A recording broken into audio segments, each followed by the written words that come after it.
Students, अगर आप भी 2024 में बोर्ड एग्जाम देने जा रहे हैं तो ये वीडियो बिल्कुल भी स्किप मत कीजिएगा। इसमें क्लास 12 फिजिक्स के पूरे बुक के मोस्ट इंपॉर्टेंट क्वेश्चंस लेकर आए हैं हम आप लोगों के लिए, जो पेपर में ज़्यादातर रिपीटेड क्वेश्चंस ही पूछे जाते हैं। 80% क्वेश्चंस आप लोगों को रिपीटेड ही पूछे जाते हैं। उसके बाद जो 20% बचा है वो अलग से पूछा जाता है बाहर से, लेकिन सबसे पहले हम लोग को 80% पर ही फोकस करना है। 80% अगर यहाँ से आप लोग कवर कर लेंगे तो इसमें से आप लोगों को पूरा मिल जाएगा, क्योंकि इसमें अथवा करके पूछा जाता है ना पेपर में। अथवा करके आता है, या तो इसे कीजिए या तो इसे कीजिए। तो अगर आप लोग इसे भी कवर कर लेते हैं तो इससे बाहर नहीं पूछा जाएगा। इसमें हम आप लोगों को दीर्घ, लघु, अति लघु सभी प्रकार के क्वेश्चन सॉल्व कराएंगे, और जो ऑब्जेक्टिव के जो क्वेश्चंस है कुछ हमें इंपॉर्टेंट लगे उसे भी हम कवर किए हैं इसमें। इसे पूरा एकदम स्किप मत कीजिएगा, वीडियो को अंत तक जरूर देखिएगा।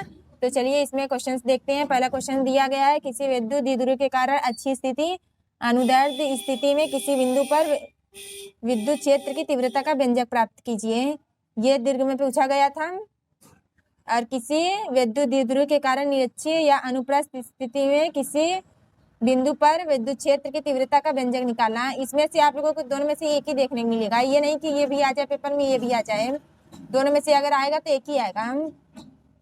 स्थिर वैद्युतिकी में गॉस के प्रमेय को लिखिए, इसका गणितीय व्यंजक भी लिखिए। और उसके बाद अगला प्रश्न है चौथा, अनंत लंबाई के समान रूप से आवेशी सीधे तार के निकट विद्युत क्षेत्र का व्यंजक गॉस के प्रमेय की सहायता से प्राप्त कीजिए। पांचवा प्रश्न है, आवेश के पृष्ठ घनत्व से क्या तात्पर्य है? गॉस के प्रमेय के आधार पर असीमित या अनंत विस्तार वाली आवेशित समतल चादर के निकट किसी बिंदु पर विद्युत क्षेत्र की तीव्रता का सूत्र स्थापित कीजिए। इसे आप लोग कॉपी पेन लेके इसे आप लोगों को नोट करते चलिएगा। अगर आप लोग इतना कर लेते हैं तो इससे बाहर आप लोगों को नहीं देखने को मिलेगा, पेपर में इससे बाहर नहीं मिलेगा। छठवां प्रश्न देखिए। छठवां प्रश्न है, विद्युत द्विध्रुव आघूर्ण की परिभाषा तथा मात्रक लिखिए। और सातवां प्रश्न है, विद्युत फ्लक्स की परिभाषा एवं मात्रक लिखिए। आठवां प्रश्न है, विद्युत क्षेत्र की तीव्रता की परिभाषा तथा इसका मात्रक लिखिए। इसमें हम चैप्टर वाइज आप लोगों को सभी इंपॉर्टेंट क्वेश्चंस बताएं, जो आप लोगों को बिल्कुल भी स्किप नहीं करके जाना है। तो देखिए पहला इसमें चैप्टर नंबर 2 में स्थिर विद्युत विभव तथा धारिता में देखिए, इसमें पहला प्रश्न है, विद्युत द्विध्रुव की परिभाषा लिखिए। विद्युत द्विध्रुव की अच्छी स्थिति में किसी बिंदु पर विद्युत विभव का सूत्र स्थापित कीजिए। और इसका अगला प्रश्न है, विद्युत द्विध्रुव आघूर्ण से आप क्या समझते हैं? सिद्ध कीजिए कि निरक्षीय स्थिति में किसी बिंदु पर विद्युत द्विध्रुव द्वारा उत्पन्न विद्युत विभव शून्य होता है। इसमें से भी आप लोगों को दो में से एक ही मिलेगा। इसमें से ये जो अच्छी और निरक्षीय दिया गया, अगर इसमें से मिलेगा तो दोनों में से एक ही मिलेगा आप लोगों को देखने के लिए। तो इसे नोट कर लीजिए। तो आगे चलते हैं। आगे तीसरा क्वेश्चन दिया गया है, समांतर प्लेट संधारित्र की धारिता के सूत्र की स्थापना कीजिए। इसकी धारिता को किस प्रकार बढ़ाया जा सकता है ये बताइए। इसकी धारिता किस तरह से बढ़ाया जा सकता है इसे बताना है। और चौथा प्रश्न दिया गया है, दो आवेशित दो आवेशित चालकों को तार द्वारा जोड़ने पर ऊर्जा हानि के सूत्र का निगमन कीजिए। उसके बाद अगला प्रश्न है पांचवा, विभव प्रवणता से आप क्या समझते हैं? क्या तात्पर्य है? विभव प्रवणता एवं विद्युत क्षेत्र की तीव्रता के मध्य संबंध स्थापित कीजिए। और इसके आगे अगला प्रश्न छठवां है, किसी संधारित्र की धारिता की परिभाषा व मात्रक लिखिए। सातवां प्रश्न है, समविभव पृष्ठ से आप क्या समझते हैं? क्या तात्पर्य है? इसकी महत्वपूर्ण विशेषताएं क्या हैं? और आठवां प्रश्न है, विद्युत विभव की परिभाषा दीजिए तथा इसकी विमा भी बताइए। इसकी विमा क्या होती है? आप लोग इसको नोट करते चलिए कॉपी पेन लेके, क्योंकि अगर आप लोग इतना कर लेते हैं ना तो बोर्ड में अच्छे मार्क्स आप लोगों को आ जाएंगे और आप लोग टॉपर बनने के लिस्ट में आ सकते हैं। आप लोग इसे अच्छे से कवर कर लीजिएगा। अब चैप्टर नंबर 3 में विद्युत धारा के विद्युत परिपथ के लिए किरचॉफ के दोनों नियमों की व्याख्या आवश्यक परिपथ देते हुए कीजिए। किसी चालक के विभवांतर तथा मुक्त इलेक्ट्रॉनों के अपवह अनुगमन जिसे कहते हैं वेग के बीच संबंध स्थापित करना है। इलेक्ट्रॉनों के अपवहन वेग और संबंध स्थापित करना है। ऐसे ही इस प्रकार से भी पूछा जा सकता है कि मुक्त इलेक्ट्रॉनों के अनुगमन वेग के सिद्धांत के आधार पर ओम के नियम को व्युत्पन्न कीजिए। या तो ये प्रश्न आएगा या तो ये प्रश्न आएगा।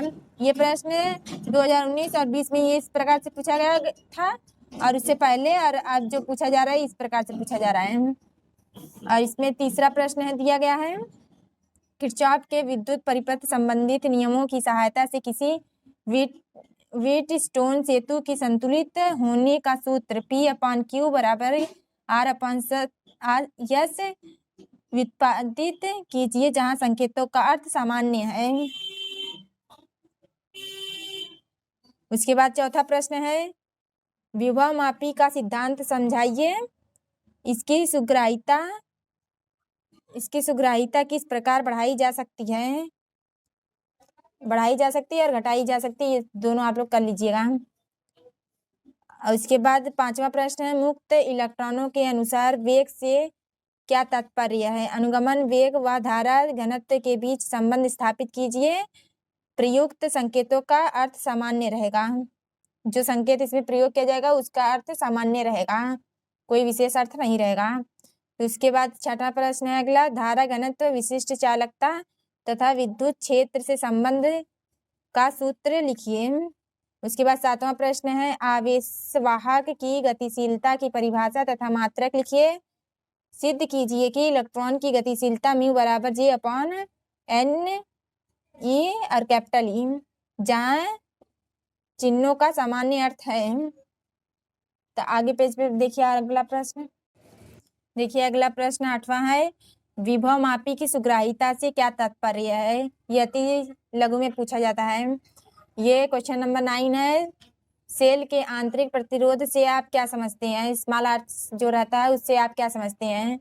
अब अगला चैप्टर 4 दिया गया है। चैप्टर 4 गतिमान, आवेश और चुंबकत्व में देखेंगे। इसमें बायो-सेवर्ट के नियम की सहायता से किसी वृत्ताकार धारावाही कुंडली के केंद्र पर चुंबकीय क्षेत्र के मान के लिए सूत्र स्थापित कीजिए। ये फिर अगला प्रश्न सेकंड दिया गया है, किसी धारा मापी को अमीटर में कैसे परिवर्तित किया जाता है? कैसे परिवर्तित किया जाता है, मतलब किसी धारा मापी को अमीटर में कैसे परिवर्तित किया जाता है ये। और उपयुक्त परिपथ द्वारा स्पष्ट कीजिए कि समीकरण इतना की स्थापना कीजिए, मतलब इसे स्थापित करना है, सिद्ध करना है। उसके बाद अगला प्रश्न 3 है, एक धारामापी गैल्वेनोमीटर को वोल्टमीटर में किस प्रकार रूपांतरित किया जा सकता है? नामांकित चित्र द्वारा स्पष्ट कीजिए। इसे आप लोग नोट करते चलिएगा। अगर वीडियो पसंद आए तो चैनल को सब्सक्राइब कीजिएगा और वीडियो को लाइक भी कर दीजिएगा एक। अगला प्रश्न है प्रश्न 4, दो समांतर धारावाही चालकों के बीच कार्य करने वाले चुंबकीय बल का सूत्र ज्ञात कीजिए। दो धारावाही तार रहेगा, उसके बीच लगने वाला बल वो निकालना है। उसके बाद इसकी सहायता से 1 एम्पीयर की परिभाषा दीजिए। इसी के जो निकालेंगे उसी के सहायता से देना है परिभाषा। अब अगला प्रश्न 5वां है, बायो-सेवर्ट के नियम का उल्लेख कीजिए, सूत्र भी लिखिए। ये जो इससे पहले हम बताए थे ये लघु में पूछा जाता है, ये लघु में पूछा जाता है। और ये जो पूछा जाएगा ये आप लोगों से दीर्घ में पूछा जाएगा, ये लघु में पूछा जाएगा। ये जो पूछा जाएगा लघु में पूछा जाएगा जब भी पूछा जाएगा। तो अगला प्रश्न है, चुंबकीय द्विध्रुव आघूर्ण की परिभाषा दीजिए तथा इसका मात्रक भी लिखिए। और अगला प्रश्न है, 1 एम्पीयर धारा को परिभाषित कीजिए। अति लघु में पूछा जाएगा, ये भी अति लघु में पूछा जाएगा। उसके बाद ये जो दिया गया है ऑब्जेक्टिव में भी पूछ सकता है और अति लघु में भी पूछ सकता है। ये जो चुंबकीय क्षेत्र का मात्रक क्या होता है, इसमें हम लिख दिए हैं वेबर होता है। उसके बाद इसका मात्रक क्या होता है, हेनरी पर मीटर का मात्रक क्या होता है, चुंबकशीलता का होता है। ये ऑब्जेक्टिव में दिया था और ये सब्जेक्टिव में पूछा गया था, मतलब कि अति लघु में पूछा गया था। इसे आप लोग नोट कर लीजिए, ये बहुत ज्यादा इंपॉर्टेंट है ये सब प्रश्न। आगे प्रश्न है चैप्टर 5, चुंबकत्व एवं द्रव्य दिया गया है। 5वां चैप्टर है ये। इसमें दिया गया है भू चुंबकत्व के विभिन्न अवयव क्या है, इसकी परिभाषा दीजिए। और अगला प्रश्न है, जिस स्थान पर पृथ्वी के चुंबकीय क्षेत्र के क्षैतिज तथा ऊर्ध्वाधर घटक बराबर हो वहां पर नमन कोड, जिसे नीति कोड कहा जाता है, कितना होगा, ये पूछा गया है। और अगला प्रश्न तीसरा है, चुंबकीय द्विध्रुव आघूर्ण की परिभाषा दीजिए तथा इसका मात्रक लिखिए। इसमें से ज्यादातर प्रश्न नहीं पूछा जाता इस चैप्टर से। अगर आप लोग करना चाहते हैं इसमें से ये कर सकते हैं। और मात्रक तो कर ही लीजिएगा, क्योंकि मात्रक पूछ सकता है, किसी भी चैप्टर से पूछ सकता है। और अगला चैप्टर 6 है विद्युत चुंबकीय प्रेरण। इसमें पहला प्रश्न है, स्वप्रेरण गुणांक की परिभाषा, मात्रक तथा बीमा लिखिए।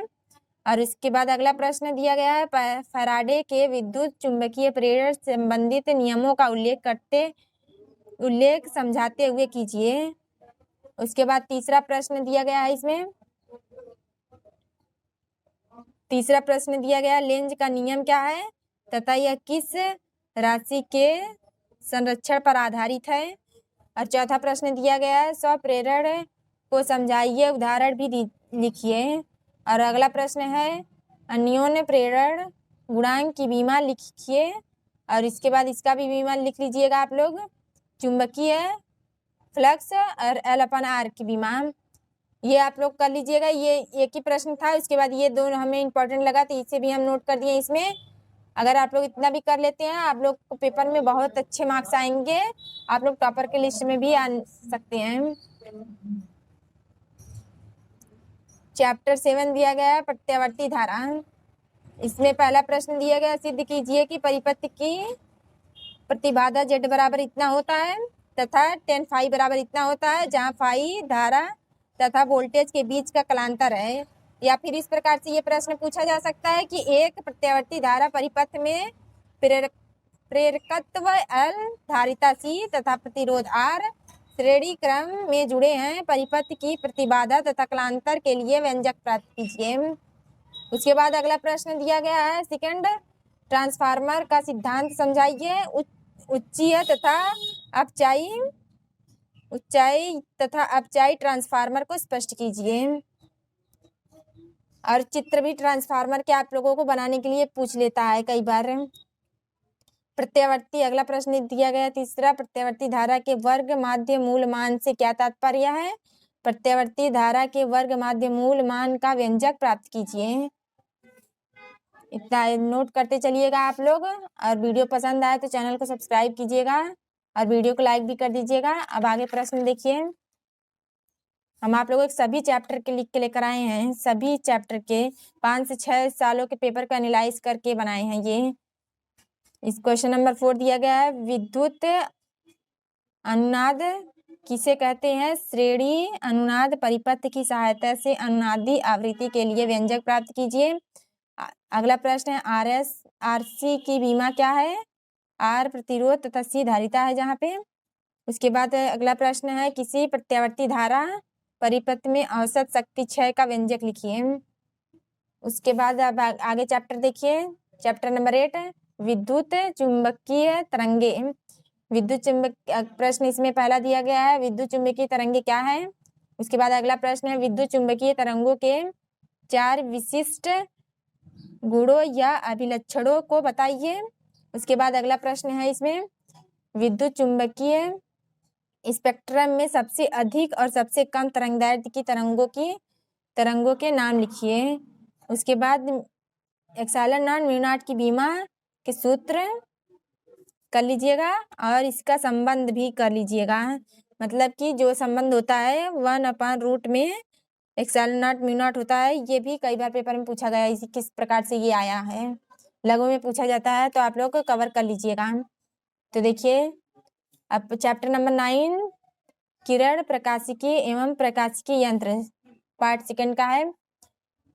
क्वेश्चन नंबर 1, किसी लेंस की फोकस दूरी किन किन बातों पर निर्भर करती है। संपर्क में रखे 2 पतले लेंसों के संयोजन की फोकस दूरी के लिए सूत्र का निगमन कीजिए, ये प्रश्न। उसके बाद अगला प्रश्न दिया गया है, इसमें अगला प्रश्न दिया गया है, किसी गोलीय पृष्ठ पर अपवर्तन का सूत्र लिखिए, इसकी सहायता से पतले लेंस के लिए सूत्र ज्ञात कीजिए। प्रतीकों का जो है वो सामान्य अर्थ रहेगा। और अगला प्रश्न है, किसी प्रिज्म के पदार्थ के अपवर्तनांक के लिए प्रिज्म के कोण तथा न्यूनतम विचलन कोण के पदों में एक व्यंजक लिखिए। उसके बाद अगला प्रश्न है, किसी परावर्ती दूरदर्शी में प्रतिबिंब का बनना किरण आरेख की सहायता से समझाइए। इसमें जो हम लोग आपको प्रश्न बता रहे हैं लघु का आप 2-4 स्किप भी कर दीजिए, कोई दिक्कत नहीं होगा, स्किप भी कर देंगे कोई दिक्कत नहीं है। लेकिन जो लघु का है और जो अति लघु का है वो प्रश्न आप लोगों को स्किप बिल्कुल भी नहीं करना है। लघु का 2-4 कर भी देंगे उससे कोई फर्क नहीं पड़ेगा, क्योंकि हम आप लोग ज़्यादा प्रश्न लिए हैं, क्योंकि जानते हैं आप लोग तो पूरा कवर करेंगे नहीं, तो इस वजह से पूरा नहीं ज़्यादा क्वेश्चन लिए हैं ताकि आप लोग पूरा कवर नहीं कर पाएंगे, कुछ ही करेंगे तो तब पर भी आप लोगों का हो जाएगा, प्रश्न एक भी नहीं छूटेगा आप लोगों के पेपर में। अब देखिए अगला प्रश्न इसमें 5वां, एक प्रिज्म के लिए आपतन कोण तथा विचलन कोण इतना दिया गया, ग्राफ खींचकर बताना है, न्यूनतम विचलन की क्या सार्थकता है।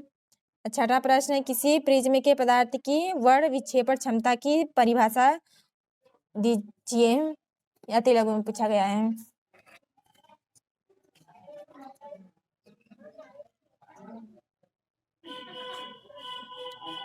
इसमें 7वां प्रश्न देखिए, इसमें दिया किसी लेंस के लिए न्यूटन का सूत्र लिखिए, प्रयुक्त प्रतीकों का अर्थ बताइए। और 8वां प्रश्न है, किसी दूरदर्शी की विभेदन क्षमता कैसे बढ़ाई जा सकती है।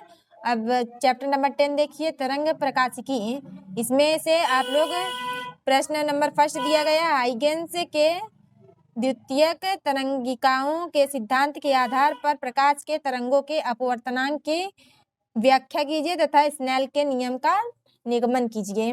और उसके बाद दूसरा प्रश्न दिया गया, हाइगेंस का द्वितीय तरंगिकाओं का सिद्धांत बताइए, इसके आधार पर प्रकाश के अपवर्तन की व्याख्या कीजिए।